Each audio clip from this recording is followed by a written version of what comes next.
राहें भटक सकते हैं, दिशाएं बदल सकते हैं, पर आपका लक्ष्य हमेशा अटूट होना चाहिए। कहते हैं ना, अपने लक्ष्य पर आगे बढ़ते रहें।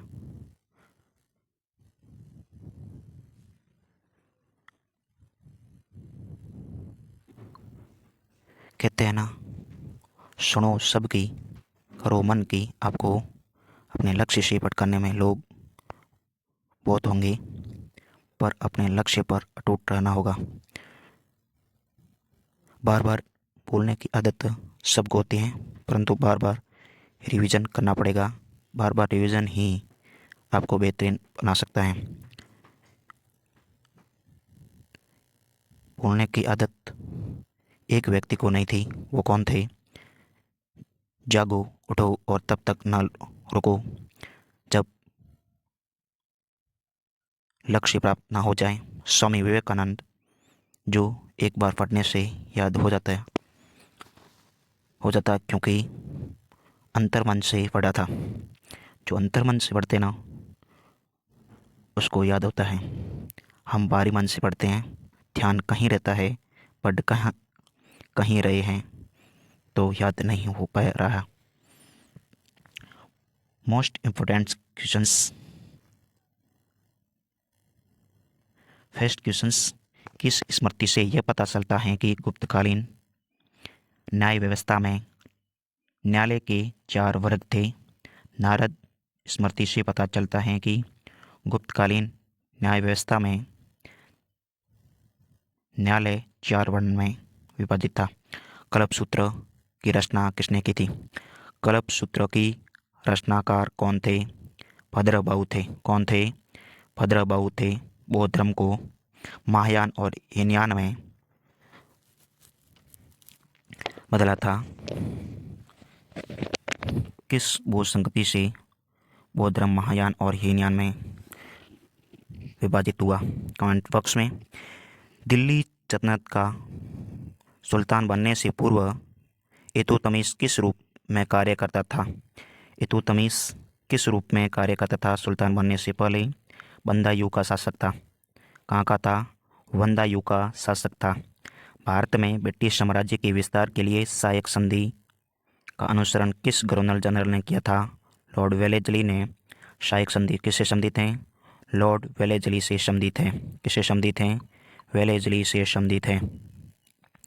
अमीर खुसरो की रचना, अमीर खुसरो की रचना खजैन उल फतून, खजैल उल फतून किस शासक के संबंध में जानकारी देती हैं?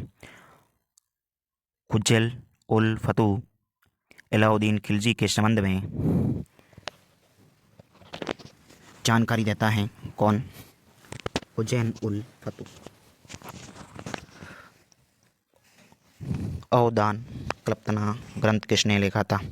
अवदान क्लृप्ता ग्रंथ किसने लिखा था? सोमेंद्र ने लिखा था। किसने लिखा? अवदान क्लृप्ता ग्रंथ सोमेंद्र ने। प्राचीन तमिल व्याकरण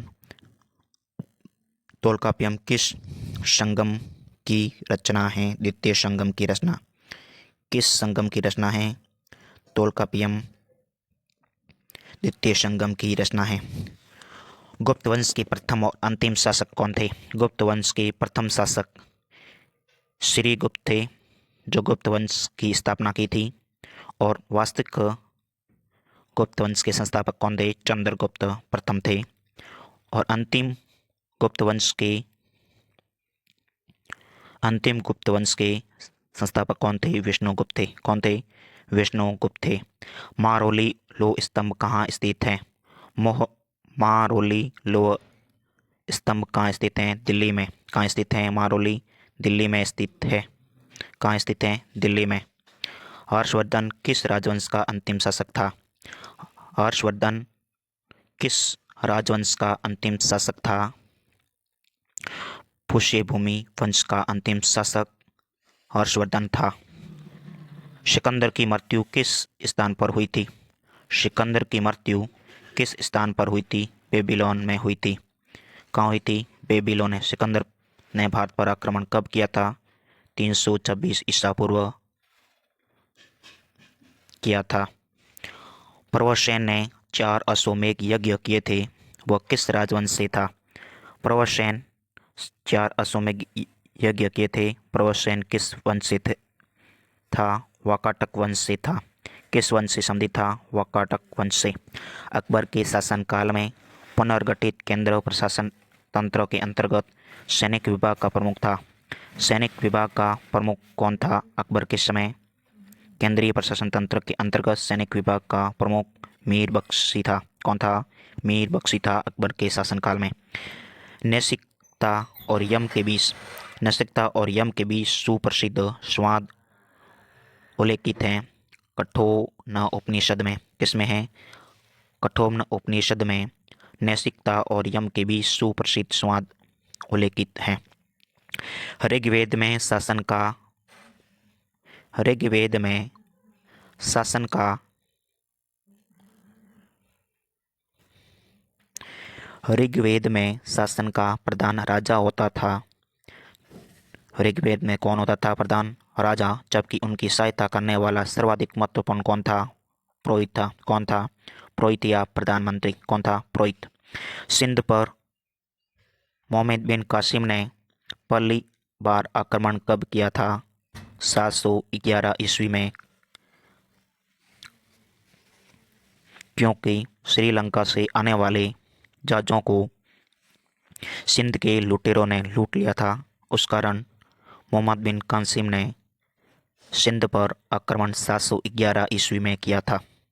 कब किया था? 711 ईस्वी में। अल हजाज ने भेजा था मोहम्मद बिन कासिम को।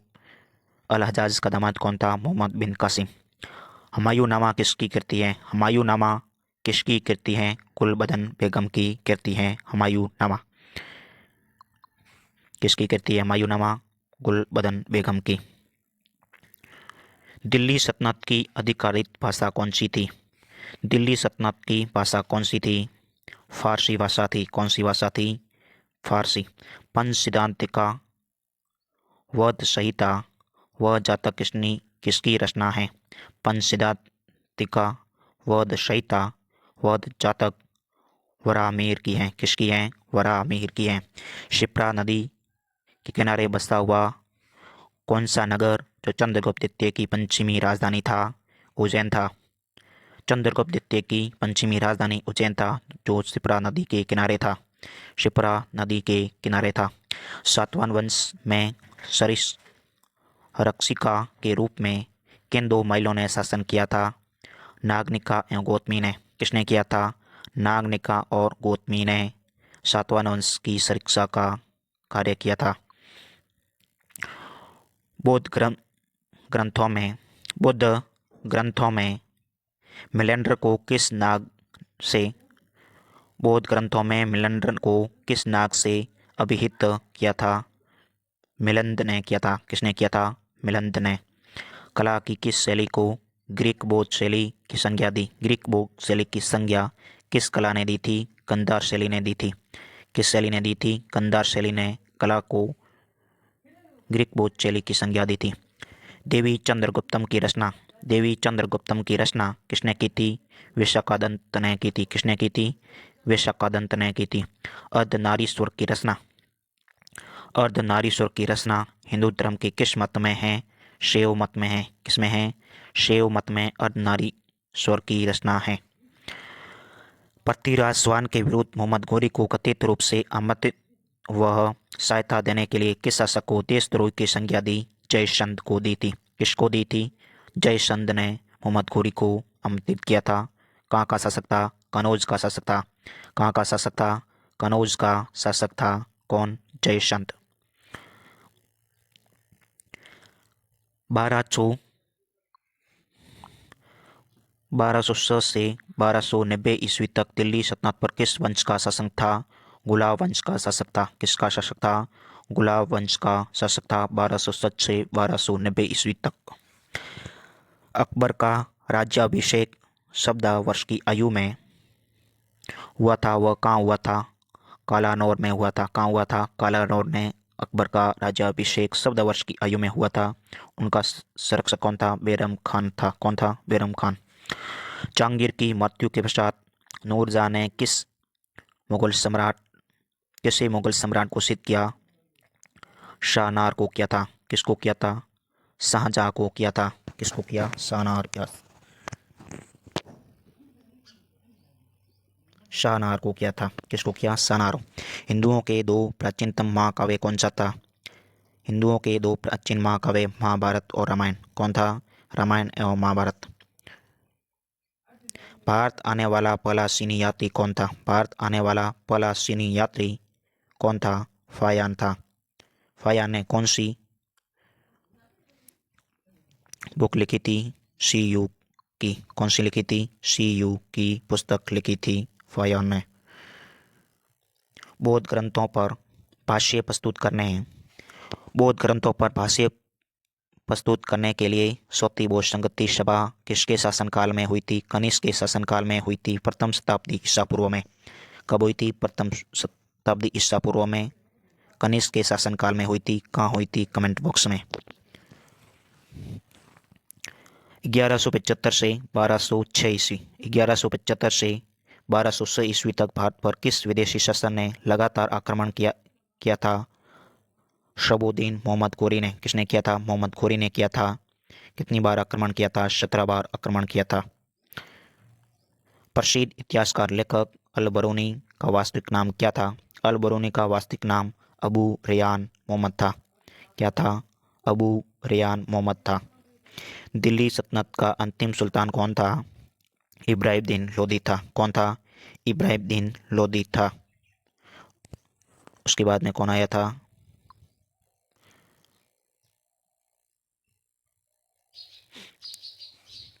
अनंतवर्मन द्वारा निर्मित लिंगराज मंदिर कहाँ स्थित है?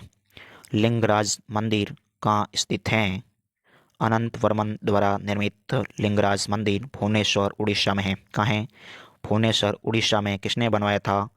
अनंतवर्मन ने बनवाया था। मराठा साम्राज्य का द्वितीय संस्थापक कौन था? मराठा साम्राज्य का द्वितीय संस्थापक कौन था? बाजीराव प्रथम था। कौन था? बाजीराव प्रथम था। प्रथम कौन था? शिवाजी। प्रथम मराठा साम्राज्य का संस्थापक शिवाजी और द्वितीय बाजीराव प्रथम था। जैन मतावली ने किस आम बोलचाल की भाषा को अपनाया था? जैन ने कौन सी अपनाया था? प्राकृत भाषा को अपनाया था। सर्वप्रथम किस शासक के द्वारा चलाए गए सिक्कों पर बुद्ध की मूर्ति के बने संकेत मिलते हैं? कनिष्क के शासनकाल में बुद्ध के मूर्ति के सिक्के मिलते हैं। किस महाजनपद की राजधानी गिरिवज्र थी? मगध की। किसकी थी? मगध की थी। सबसे पावरफुल महाजनपद कौन था? मगध महाजनपद था। कौटिल्य के अर्थशास्त्र में गुप्त अक्षरों को क्या कहा जाता था? रूढ़ पुरुष कहा जाता था। कौटिल्य के अर्थशास्त्र में गुप्त अक्षरों को रूढ़ पुरुष कहा जाता था। क्या कहा जाता था? रूढ़ पुरुष। बिंदुसार के मृत्यु के समय अशोक कहाँ का वायसराय था? उज्जैन का था। कहाँ का था? उज्जैन का गवर्नर था। इस्लामी आचार विचार के कानून को क्या कहा जाता है? शरीयत कहा जाता है। क्या कहा जाता है? इस्लाम के आचार विचार को शरीयत। पृथ्वीराज चौहान के विरुद्ध मोहम्मद घोरी ने, ये तो हो गया जय सिंधु वाली बात। कोणार्क उड़ीसा के प्रसिद्ध सूर्य मंदिर का निर्माण किसने करवाया था? नरसिंह प्रथम ने करवाया था। किसने करवाया था? नरसिंह प्रथम ने करवाया था। बाबर की अपनी आत्मकथा तुझको बाबरी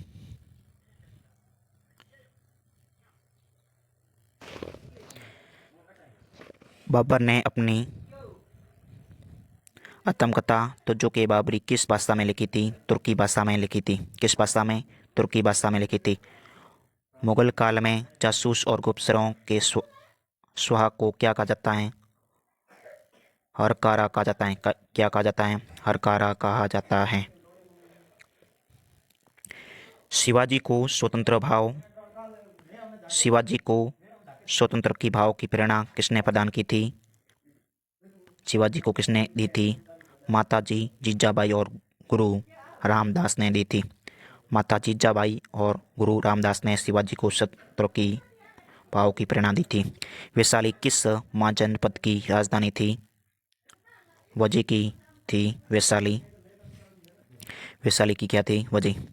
स्त्रियों को अविवाहित अवस्था में पिता, विवाह के बाद पति और वृद्धावस्था में पुत्र के संरक्षण रहने का निर्देश किस स्मृति में प्रदान होता है?